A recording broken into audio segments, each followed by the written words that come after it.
Hey, babe. Well, hey there.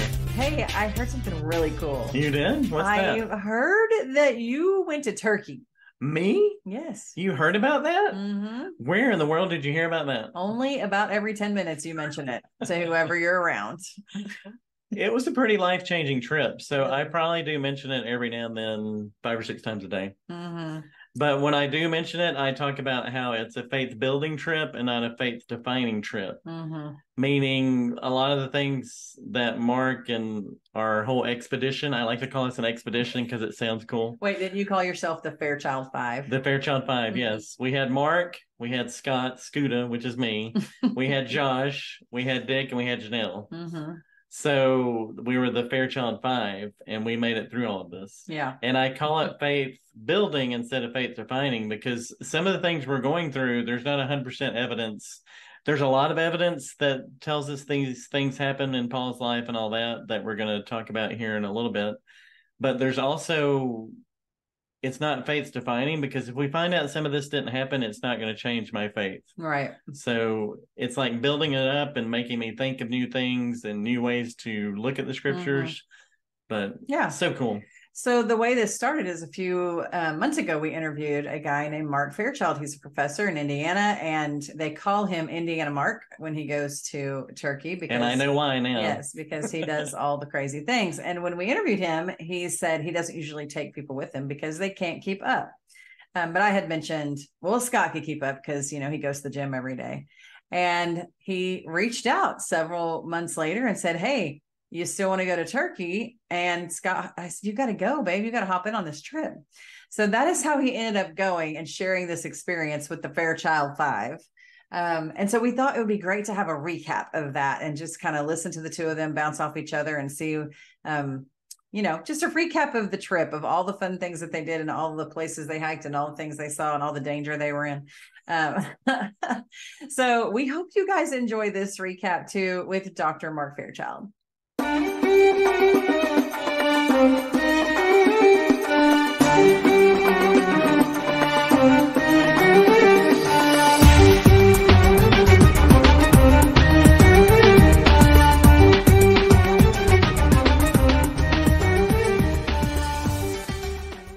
I hear you're quite the man to keep up with. Well, hey, I'm telling you what, Scott impressed me. Did he? I told you on our first interview, I said he could keep up with you. Yeah, he did very well. It was tough, but that's part of the beauty of it was that it was tough. You know what I mean? Mm-hmm. Mm-hmm. Like when we went to the more domesticated, touristy place, we were all like, let's go somewhere where it's harder. Yeah. Like they had steps for us and elevators, and we're like, what is this? Yeah. You get that adrenaline rush that says, hey, I need the excitement. Yeah, and you feel like you're somewhere that other people aren't going, you know? Right. So that was pretty cool. So what have you done all summer? Where have you been? Well, I started out, of course, as Scott knows, in Israel and Egypt with a group. From there, I came back, went to Eastern Turkey, joined Scott's group. Then from there, I came to Western Turkey. I had a presentation at a conference there. And immediately after that, I had a group that I led around. And then following after that, I had a pastor's group that was in Greece, actually Turkey, and then finished up in Greece, and then I came home. Oh, wow. Okay. So it's 2 full months, back to back to back to back. And I've never really done anything where I had no space in between. I usually have a little bit of time to do my research. Yeah. Not this time. Well, Scott said you had he said, I don't know where he carried all his stuff. He just had a little bag. He had a backpack. He just kept going. So you must just be a pro at it. Well, I had my big bag. Scott must know that. Remember the big colorful one? Oh, yeah, that's right. Yeah. Okay. Yeah. And I was amazed that we were able to pack all of it into our backup car. Yeah. Oh, my God. It was like Tetris to get all that stuff in. Yeah.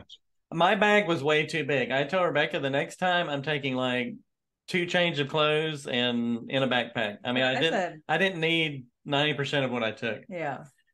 I was there for 2 months. I was there for longer than you, for so sure. I needed a little bit more. Yeah. Yeah. But for just crazy. the 10 or 12 days we did, I was basically just cycling through the same hiking gear. So I didn't really need Yeah. it. I was packing like I was going on a regular trip. No. But no trip is regular with Mark. So, which is awesome. Mark, Yeah. it's been so cool to hear all his stories and just all of your insight. And he tries to regurgitate the things that you know. And so I'm so glad to have you like back on to talk about like why you do all of this and the research you're doing. And it's just so fascinating to me. So tell us like overall your research in general that you didn't get to do this summer, but that you usually do. Well, there's two big projects that I'm working on. The first one was the Fulbright research scholarship that I had with regard to Nicaea, ancient Nicaea.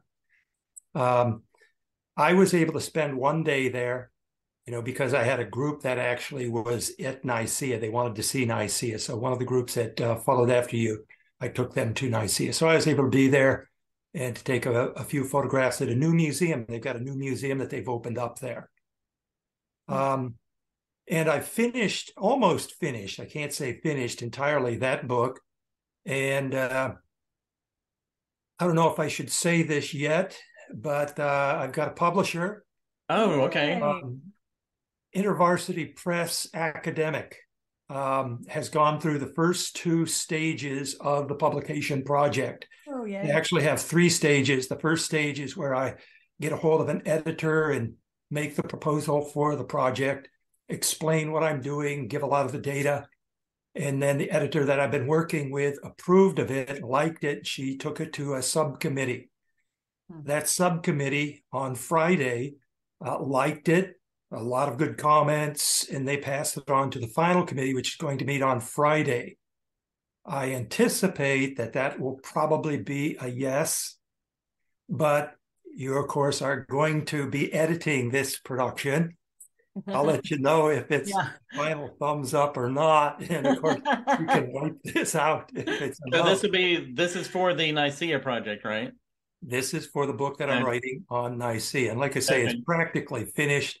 I've got to add a little more to it. And then I've got to add a lot of photographs as well. So it's going to be illustrated. And so that's the first project. For Nicaea, can you just explain Nicaea real quickly for people that maybe don't know what that is? Okay. Nicaea is where the first of the 7 ecumenical councils took place. All 7 of the ecumenical councils are in western part of Turkey. The first and last, the first and 7th, were at Nicaea. And these are recognized by churches, denominations across the world. Roman Catholic churches, Eastern Orthodox churches, Protestant churches. This is kind of the foundation of faith. It is the first time where Christians got together, assembled together, actually at the bidding of Constantine. Constantine had just become a Christian, and there were some theological disputes that were going on at that time.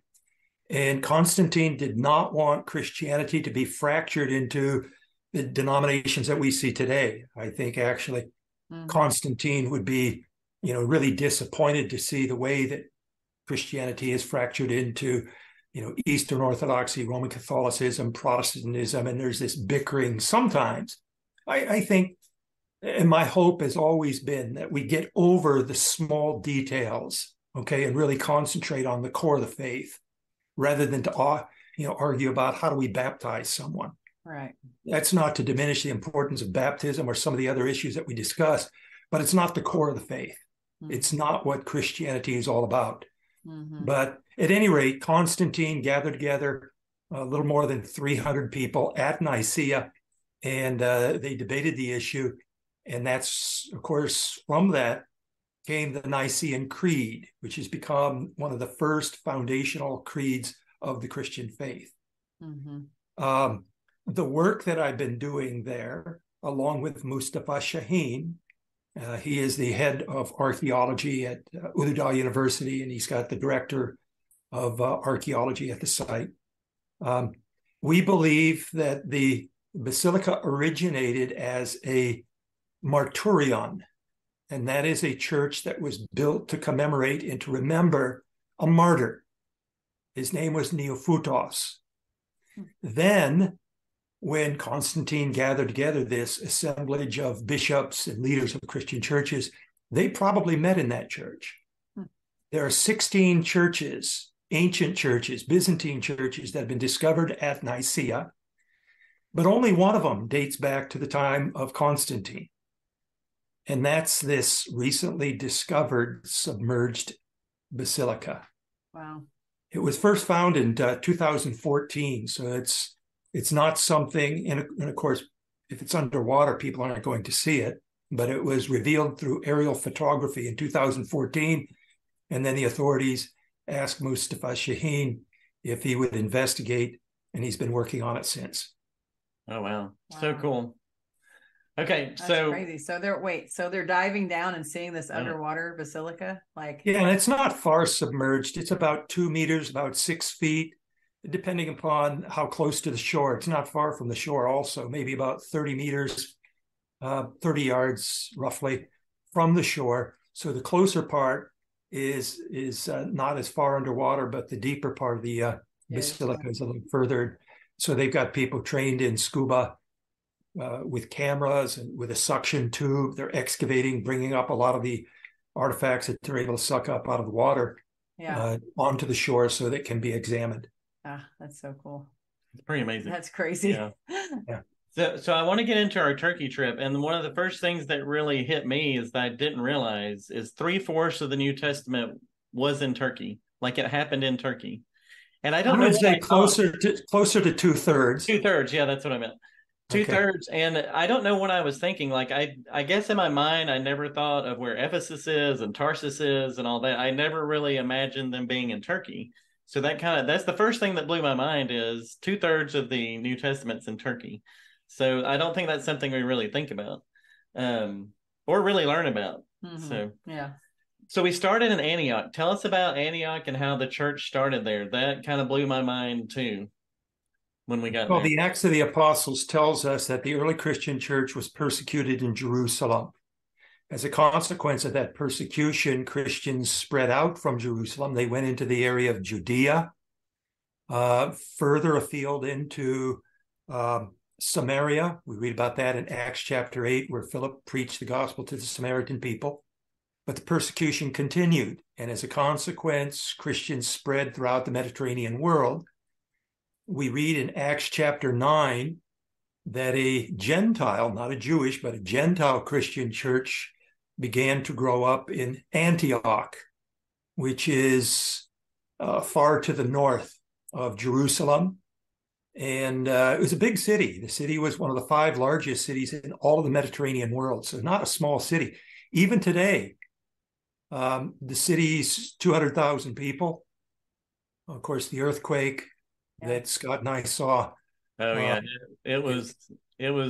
Oh man, it was rough.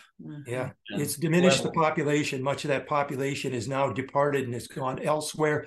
Of course, there's tent villages out and around where people who want to stick around are still there. But it was, back in Paul's days, getting back to what I'm talking about, it was a big city, a real big city. And so they sent Barnabas up there to do ministry. And Barnabas soon realized that the work at Antioch was much more than what he could do on his own. So he wanted good, capable help.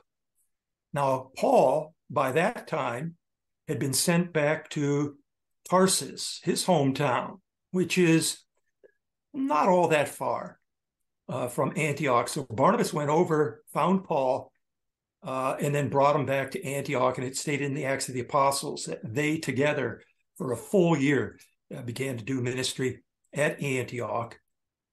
Then, Acts chapter 13, as we open up that chapter, it tells us that the Holy Spirit spoke in their presence, which I'd like to hear more about. How did this happen? Yeah.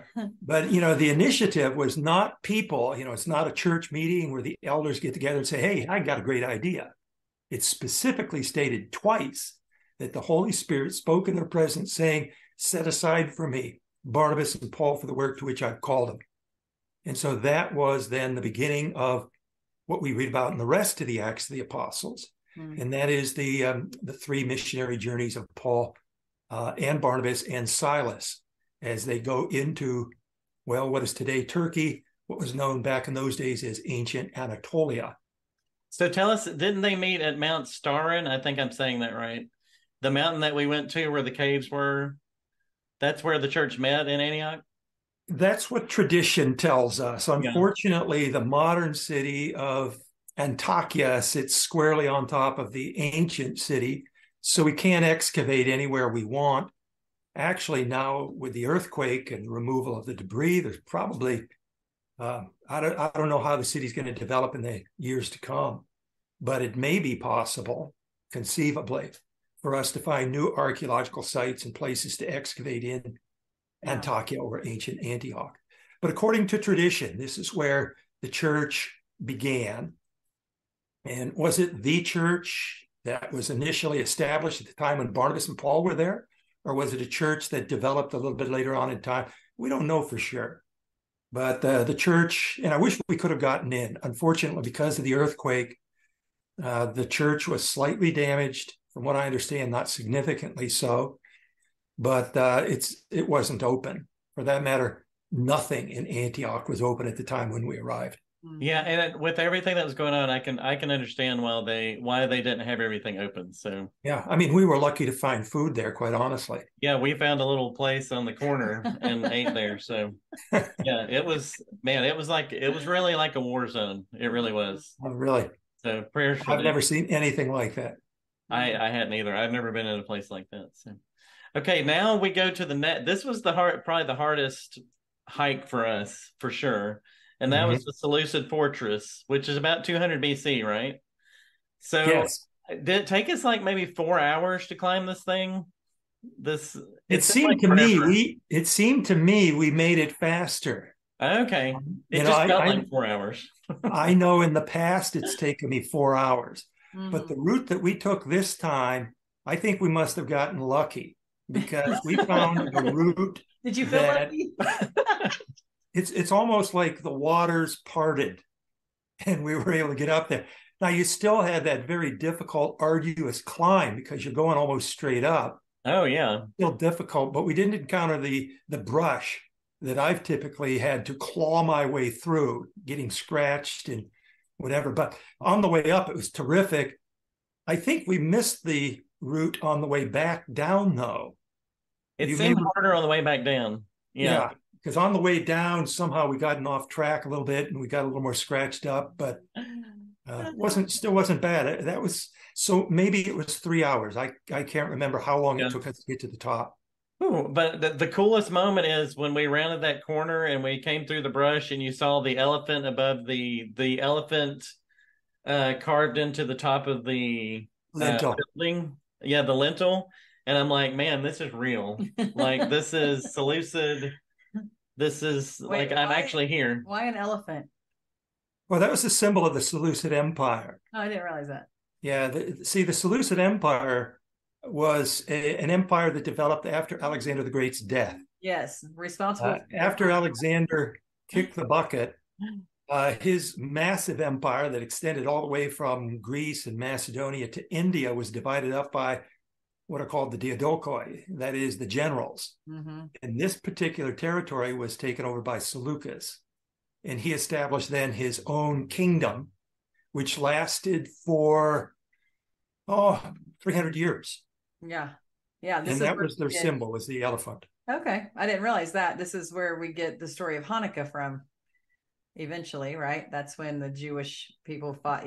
Yeah, that's when the Seleucids went down into Israel and tried to impose Hellenism upon the Jewish people. Yeah, and of course the Maccabean revolt that came about as a consequence of that. Yeah. Okay, do we have any evidence how they made these? We are, like you say, it took 3 hours for us to hike up. How did they build these fortresses on these mountains? Do we have any evidence of how they did this? Well, I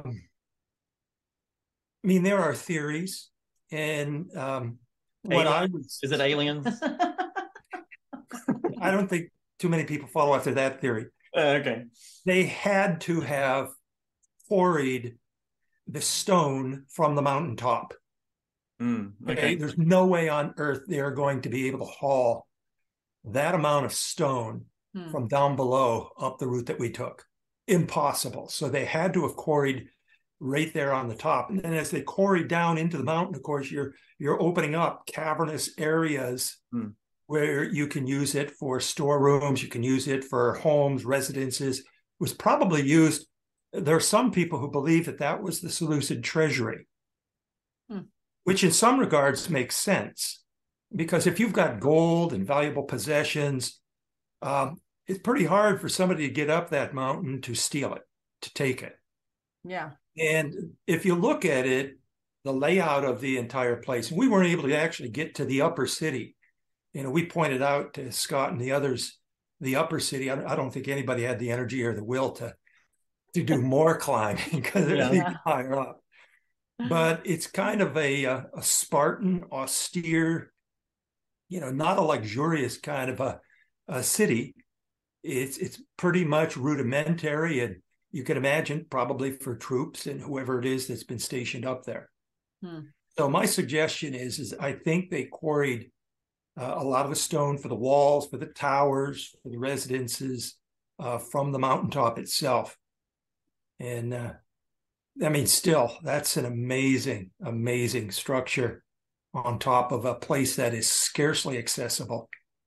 Well, don't we have some, this might be a way off subject, or topic or whatever, but with Masada, we have them, building up, like in an incredible way, right? Yeah. Yeah. So, yeah, Herod built Masada, as you know, of course, and he loaded it with food and provisions. He cut cisterns into the side of the mesa. It's kind of like, I would call it a mesa, like what we have out west. Yeah. And then a wall out and around it. And of course, Herod built that structure because if he ever felt that there was a threat against his life, he would retreat to Masada and be able to hold out until the Romans came and rescued him. Yeah. So the ancient construction is just amazing. That's what they were able to do. For sure. Yeah. Sometimes I have to confess, before I started traveling and really immersing myself into ancient archaeology and in the architecture, I used to have this kind of naive thought that these are people who are not capable of building anything more than like grass huts, mud dwellings, and just rudimentary form of existence. But as I've traveled over there and I've read and learned much more, it's unbelievable how the architects and the engineers could build what they were able to build. Yeah. We just assume we're so much smarter now, but they still figured out the techniques with to do the materials that they had. Yeah, right. Right. So if we were to walk through some of these ancient cities, I think we would just be blown away. Yeah, just the artistry and honestly that it's still there. Some of these things are 2,000 or 3,000 years old and they're still there. Yeah. So it's just crazy. So one of the things that really changed my life is when we, just outside of Tarsus, we hit the Roman road to Galatia. And just describe to us how they built the Roman road and what travel was like back then. It was tough for us. It was rainy and nasty the day we went. So I think we probably walked 2 or 3 miles down the road and came back. So tell us how they built those and then what travel would be like for Paul when he was doing it. Well, first of all, they would have scouts that would go out and see what was the most negotiable route to make it. And then what they would do is use local materials and lots of times employ local populations. So as we remember, we passed through a city, a small little unknown village that basically where we terminated and decided to turn back and come back. But the local people are to benefit from this. So, of course, they contributed labor. It's more or less forced labor. But they would have engineers who would quarry the rock. They would actually have a subsurface layer of stone. Believe it or not, they realized that what damages sidewalks and roads, even today, is the water. The freezing, the thawing, the water problems that are caused as a consequence. So they had subsurface drainage. They also had gutters typically on the side. They had curbstones to keep the stones packed in so that they wouldn't fall apart. And they put it together. And We also found that they had Buc-ee's too, or that's something we made up on our where we yeah, could stop the restroom. I've never heard of Buc-ee's before, but I was introduced to Buc-ee's. Yeah, You don't know what the Buc-ee's experiences is? God. So I think didn't you say like every 10 miles there was an inn or somewhere for people to stay and Typically with Roman roads in particular, they would have an inn or a place where the Romans also had to communicate through these roads. And what would typically happen is they would have horses and they would ride to move the mail as quickly as possible. They would go from one station to the next station, change horses, and then move on. If nightfall comes, this would be a place where you could find hospitality, you could sleep, you can find some food. But they would typically every 10 to 15 miles, depending upon the terrain. You know, if you're climbing, it may be a little closer. But yeah, typically they would have hospitality, an inn or something of that sort along the way.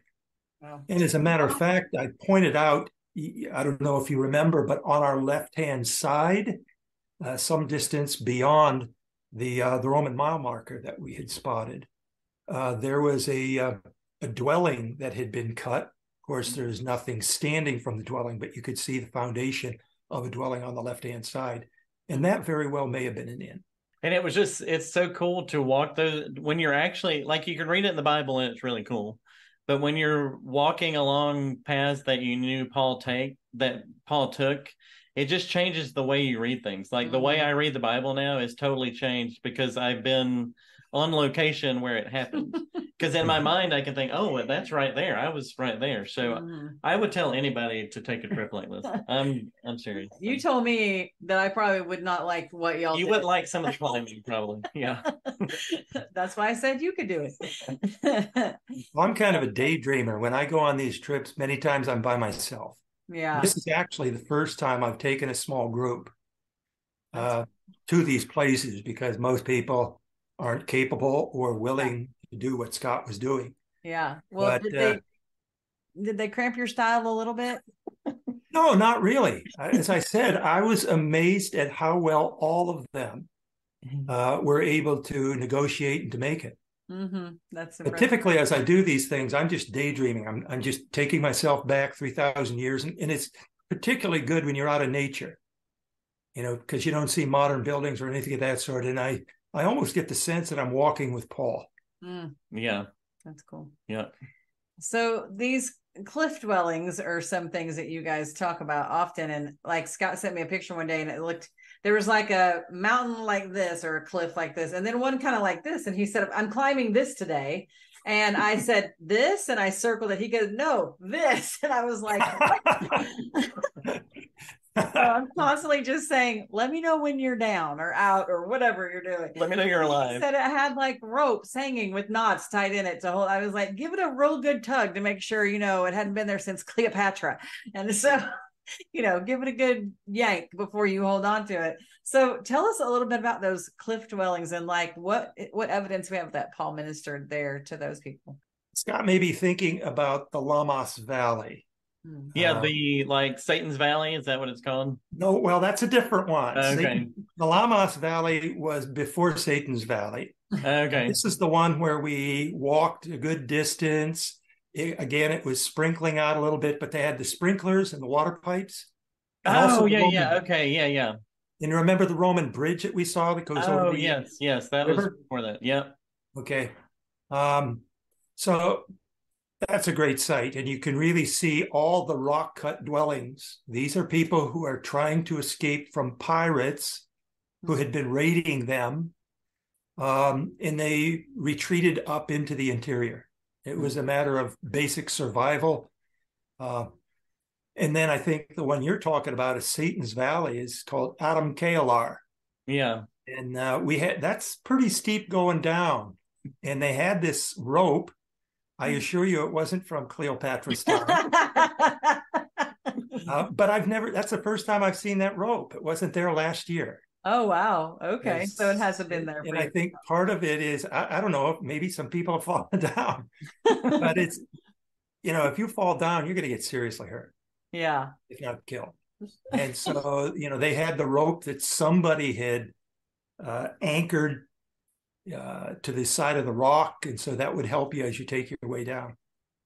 That's crazy. Well, I know, and we came down to the reliefs that are on the side of the cliffs. So tell us, why did these communities make these reliefs, and what was the purpose of that? Well, it's twofold. Number one, they are to remember those who have died. So some of them are burial reliefs, but the second purpose also is to warn people who are coming from the coast into the interior. So you'll notice that almost all of those reliefs will have a soldier, and these are stereotypical. They are garbed in a tunic. They have a spear and a sword, what's called the gladius. That's where we get the word gladiator. And what they're basically saying is that you have pushed us out of the coastal regions, because formerly these were people who lived in the coast. These were people who were involved in fishing, people who were involved in trade on the seas. These are sailors. And when the pirates came in and seized all of the coastal cities, they not only took the possessions, but sometimes the pirates would actually seize the people and sell them on the Roman trade markets. So one of the ways that the pirates were able to make their greatest profit is by human cargoes, slaves that they were selling. So these people retreated into the interior. And basically what they were saying with these reliefs is that you've moved us out of the coastal areas.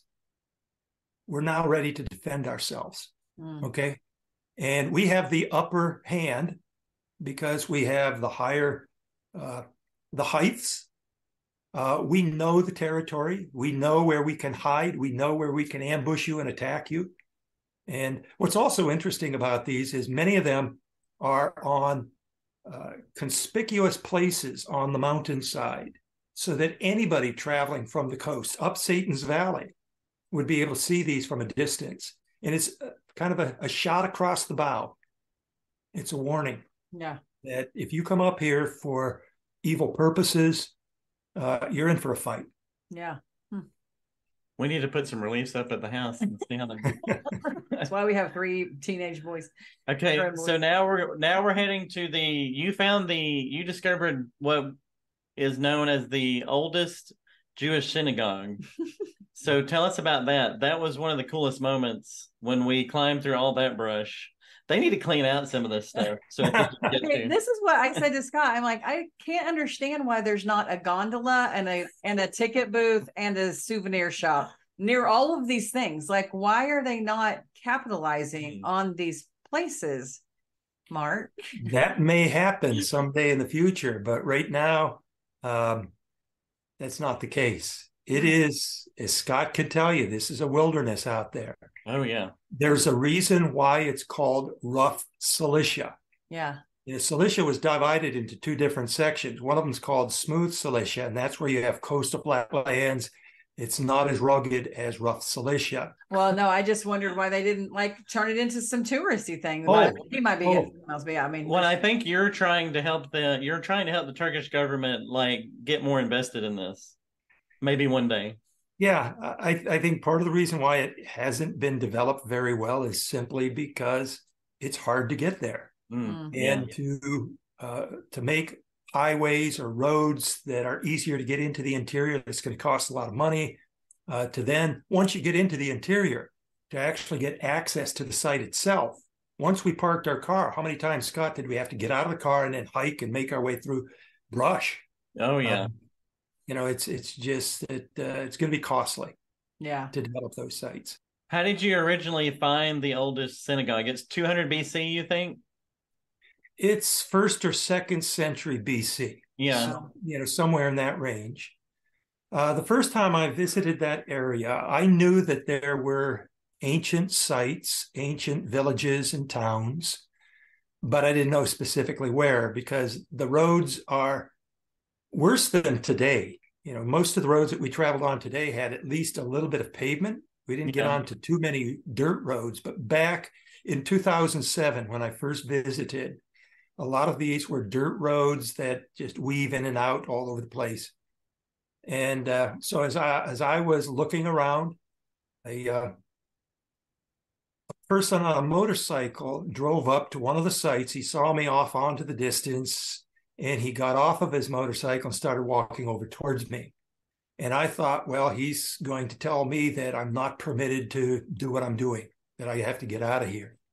It happened to be a fellow that Scott knows very well, Devoot. Oh, yeah. That's our friend that we met. Yeah. Funny. And, he said, he asked me my name and what I was doing. This is what commonly happens in Turkey when I'm traveling anywhere. You meet local people and they wonder, what are you doing here? Mm-hmm. We don't see too many Americans around here. Yeah. And so Devoot began taking me around to several of these sites. And one of the sites is at Çatıoren, where the synagogue is located. Now, he dropped me off by the side of the road because he didn't want to get in there. I don't blame him. Yeah. And so from there, my objective was to get to the Central Ridge, which Scott got to. Okay. And on the Central Ridge, there is a wonderfully built temple to Hermes. Probably the best. I've never seen a temple to Hermes that's in better shape. It is terrific. And next to it, of course, you see a watchtower. You also see a fortification. That's what my objective was. And so as I make my way down to the bottom, there's a stream there. You cross over the stream, and then you make the climb up. And it's not an easy climb because you got the tangle of all the brush and everything else that we went through. And as I was making my way up, you begin to see some of the buildings, the construction on the Central Ridge. And as I looked over onto my left-hand side, that's when I saw the lintel of a structure. And it looked to me like there was a menorah right in the center of that. And it was clearly a menorah. Yeah. And I thought to myself at that time, I can't be the first person to have seen this. So I took a bunch of photographs, continued my climb, went to the Hermes temple and took a lot of photographs. And then for probably the next 4 years or so, I was doing research to see if anybody else had ever been there. I ended up publishing an article in 2012 in the Biblical Archaeology Review on the discovery. So you can see it there. It's actually on my website. So if anybody wants to check it out, it's www.ancientbiblicalworld.com. Mm-hmm. And the article's there. You can see a PDF. And is there a strong assumption that Paul probably came through and visited that synagogue? We don't know for sure. What we do know is that Paul spent 7 to 9 years in Cilicia. That's longer than any of the 3 missionary journeys that are reported in the Acts of the Apostles. As a matter of fact, it's as long as any 2 of them combined. So what was Paul doing during those 7 to 9 years? Unfortunately, the Acts of the Apostles doesn't give us any detail, unfortunately. But Paul, when writing to the Galatians, tells us that he was in Cilicia during that time. Yeah. In other letters of Paul's, I'll give you an example of what I'm talking about, 2 Corinthians, Paul tells us that 14 years earlier, he received a revelation from God. If you do the math, 14 years earlier is when Paul was in Cilicia during that period of time.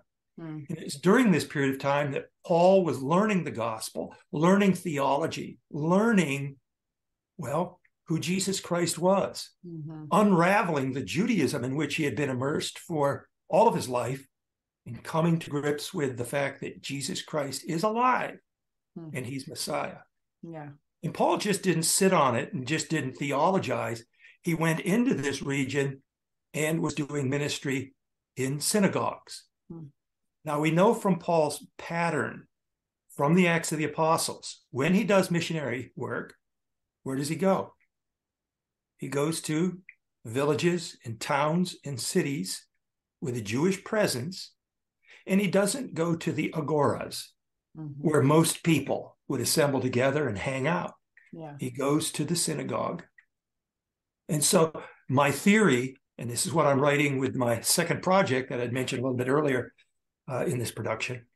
My second project is to discover where are Jews. Can we find villages and towns with a Jewish presence?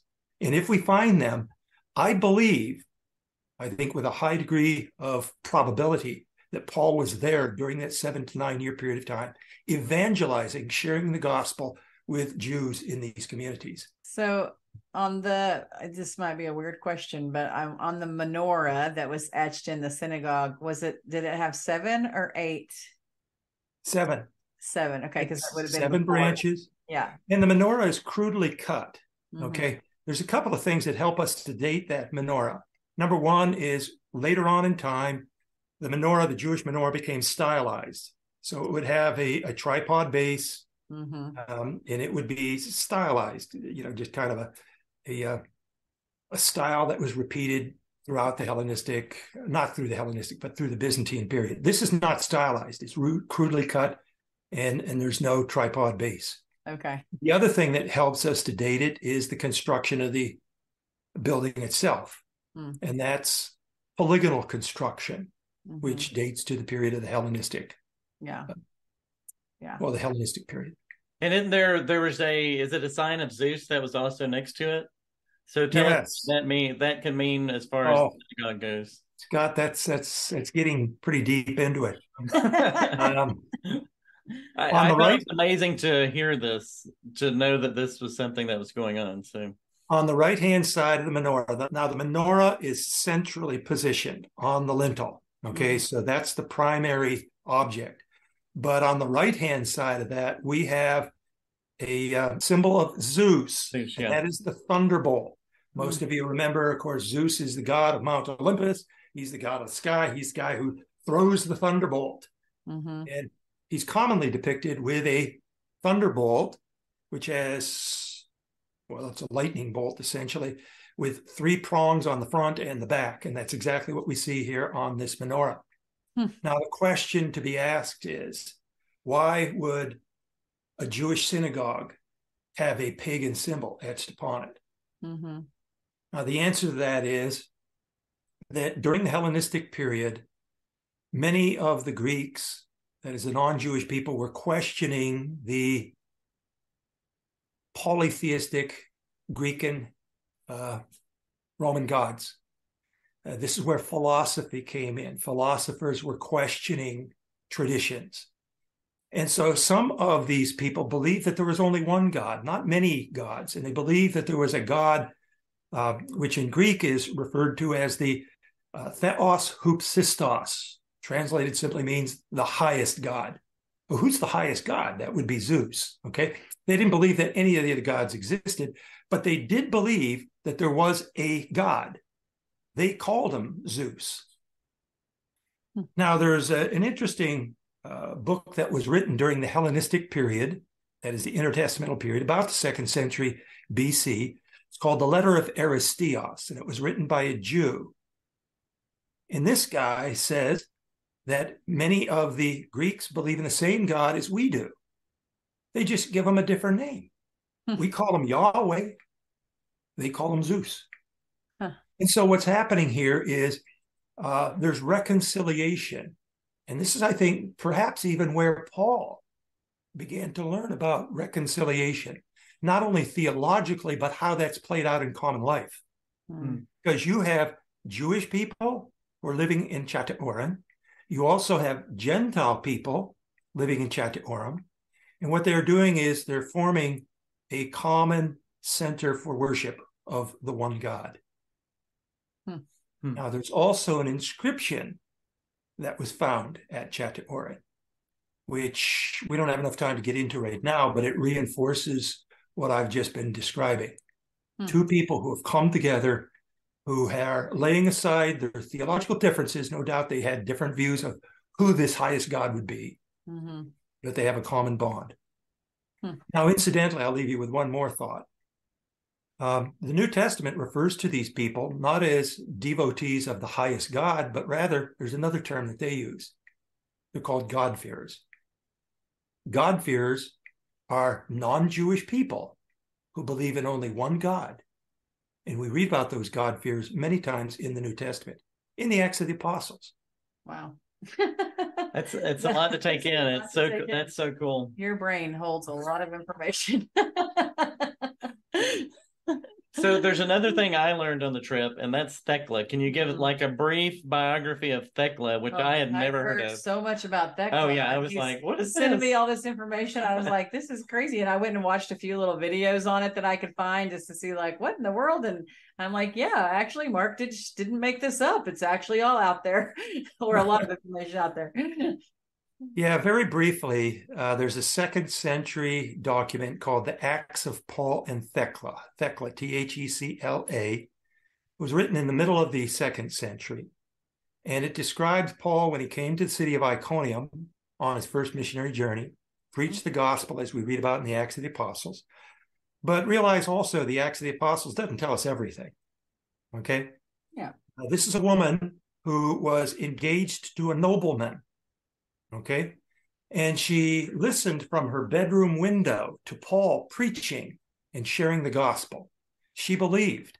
And as a consequence of her becoming a Christian, she dissolved her engagement to the nobleman, which is a huge embarrassment to the nobleman, and also something that her mother did not like, because she was a peasant woman, evidently a very attractive peasant woman. And this is a way that you can step up in society. You know, if you are attractive and if you marry your daughter to a nobleman, then that raises your status in terms of society. It may also help you out a great deal in terms of the economics. And so she's opposed by the nobleman and persecuted by the nobleman and by her mother. So as a consequence, she flees, she travels with Paul, and ends up in the modern city of what is called Seleucia. Back in the day, it was called Seleucia ad Calicodnum. Calicodnum was the river that ends up in the Mediterranean there. And we have a martyrion there. So early church tradition is that Thecla spent her last days there. And there are 4 Byzantine churches at that site. Not one, but 4 of them. Yeah. Thecla actually was probably the most prominent woman in early Christianity, even superseding Mary, which is saying a lot. Yeah. And so it became a place of pilgrimage. And we ourselves, our group, made that pilgrimage. Wow. So it's an interesting story. Now, as you read through the Acts of Paul and Thecla, the narrative has also been mythologized. There's a lot of crazy things that go on there that probably didn't. But the core of the story is probably true. It's been embellished and expanded. But there's ample evidence of Thecla, testimony of Thecla across Turkey, and not just in Turkey, but throughout the Mediterranean world. And that's called multiple attestation. There are so many traditions that talk about Thecla that we have to assume that she really was a convert of Paul's. That's so interesting. Yeah, just many sources. Okay, yeah, which is good. So I want to finish talking about your next book you're working on, and the theory that Paul grew up as a slave. Again, this kind of, when you first mentioned it, I'm like, what is this? But then as you read the scriptures, you go, okay, maybe this is why he talked about the slave-master relationship and all that so much. So tell us your theory about Paul being a slave and how it's going with that book getting published. Okay. Jerome, an early church father, many of your listeners will be familiar with Jerome, tells us a tradition, and he mentions it in 2 different places. He claims that Paul's parents came from Gishala, which I actually visited on my trip earlier before I met up with you folks. And that once the city was sacked, they were moved. Okay, now Jerome doesn't tell us specifically that they were sold off onto the slave markets, but we know what the Romans did. When the Romans took over Palestine, the Jews didn't like it. And many of the cities in Palestine, particularly in Galilee, rose up against the Romans. What the Romans then did is they came in and they sacked those cities. And what they would do is they would kill off the men who were the combatants. The non-combatants, meaning the women and the children, were commonly then sold off onto the Roman slave markets. So here we go back to that issue of slavery once again. Evidently, Paul's family was purchased by a Roman citizen in Tarsus. And so that's why Paul lived in Tarsus during his early years. At some point, he gained his freedom. That's called manumission. Typically, a slave would be a slave for approximately 20 years. Unlike today. Today, we think of slavery as being kind of a terminal existence. Was not the case back in those days. If you served your master faithfully for 20 years, you would be released. Okay? And that's why Paul then was able to gain freedom, and he migrated, made his way to Jerusalem. Now, another interesting feature is you ask the question, how does Paul get Roman citizenship? We know that Paul was a Roman citizen. He's Jewish. He wasn't born a Roman citizen, okay? Roman citizenship would be conferred upon a slave if that slave was owned by a Roman master, and if the Roman master saw that the slave was integrated into the Roman system. Many people who were thrown into Roman slavery, of course, would initially be very much against Rome, right? Nobody wants to be a slave. But Paul could see, and his family could see, that, hey, you know, the Romans are really, they're fair, as far as fair goes back in those days. Mm-hmm. And so what probably happened is that Paul, once he was released, along with his family, they were given Roman citizenship. And that's probably also why Paul was given a Roman name. You folks know that Paul had a Jewish name, mm-hmm. Saul, you know, hearkening all the way back to the days of, you know, Saul, the King Saul. Mm-hmm. But he also had a Roman name, Paul, Paulus. And so it really fits together. Yeah. When we first see Paul in the Acts of the Apostles, he's associated with the synagogue of the freedmen. What are freedmen?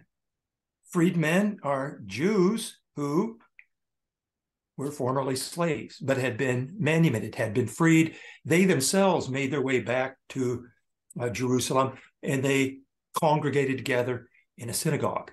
It's also stated, incidentally, when Acts chapter 6 talks about the synagogue of the freedmen, it specifically mentions that they're men from Cilicia. Well, Paul comes from Cilicia. It's a subtle way for Luke, who wrote the Acts of the Apostles, to insinuate that Paul was a former slave. Wow. What's interesting about this is that Paul never states that he's a slave. Luke never states that he's a slave. And I think for probably strategic reasons. Okay? It's going to get you nowhere. You know, it would be an impediment to his ministry because slaves are commonly thought to be occupying the lowest echelons of society. And so they just don't mention it. I'll mention it, yeah. But it's definitely changed. Just thinking about that possibility has changed how I read it. Like the things when he's talking about slaves and masters, it makes it seem so much more personal to him when he's talking about those things. Mm-hmm. So yeah, it just brings the depth to what he's saying in the scripture. So, Okay, Mark, I'm telling you, I'm rested up now. I'm ready to go again. Where are you going next? I go back to Turkey. So I'll say this much. Yesterday, I met with the filmmakers who produced The Last Apostle. Yeah. I had so many emails from folks who are interested in The Last Apostle, and a lot of the people also have gone on trips because they wanted to travel with me. Yeah. Well, we're doing fundraising, okay, for another film. And this one here is going to be dealing with some of the lost antiquities of Turkey and how the antiquities are endangered by, well, sometimes treasure hunters, sometimes natural disasters like what we saw in Antakya, and sometimes by modern developments like dams that are being constructed that are now flooding some of the ancient sites. So we're going to be making another film in the years to come. Wow. That's awesome. Very cool. Just give me a call when you're heading back to Turkey and I'll join you. So. Or I would go to Egypt or Israel with them easily. Next year. Actually, I had students tell me that they want to go to Israel, Egypt too. So yeah, there you go. Israel, that's not quite as treacherous of a hiking situation, right? No, Egypt is pretty flat. Yeah. Except we started this trip going to Mount Sinai. We climbed Mount Sinai. That's a climb. But if we don't go to Mount Sinai, you don't have to worry about it. Okay, you might have to sign us up because Israel is you're ready to go there. That's definitely one of my places I want to go to. But please take me to Egypt and take me to Israel. I would love to do that. You're welcome on any of the trips. Keep us posted on all of your happenings. We love following you. I'm glad for social media we get to see what you're up to these days. It's so good to see you again. It makes me want to get out on the trails again with you. So let's do it again soon, okay? Yes. Love to do it. Rebecca, in all of this, we talked about what it's meant to me. Like going to Turkey has really changed the way I read scripture and think about it. So, and at the very end of talking to Mark, we talked about going to the Holy Land. So for you, what is so special about the chance to go to the Holy Land? Yeah, well, I think that already now I do study the Old Testament a lot, and I pull up maps all the time, even just on my phone, like pulling up the actual current location. Like you can just type in Israel and go straight there, and you can zoom out and you can see the Red Sea, and you can see, you know, just like he was talking about the end, like Mount Sinai, you can kind of see where all these pieces of this giant puzzle fit together. That's actually the little piece of it in the middle, that kind of where it all started. And so I don't know, I feel like it would just be make it even more complete. I feel like I'm just missing that tangible factor to be on the ground where it happens. Yes, to be on the ground where it happened. I would love to be in the room where it happened, like Hamilton. Yeah, exactly. Kind of. Not really. Well, and to tell you how much Rebecca's into the Old Testament, every Sunday now, she is teaching our kids through Zoom meetings. She's teaching them the Old Testament. So when I sent the Zoom link out today, I called it Rebecca's Rabbinical School. So that's how intense she is about the Old Testament. So yeah, I think this would really be something that we need to do. Yeah. And maybe we can talk Mark into this. I bet we can. I bet you we can. Yes. Let's see if we can. Yep. All right. Well, we hope you guys enjoyed this recap. Hardy Party of 5.5, over and out. We'll see you next time. Shalom. Shalom, shalom.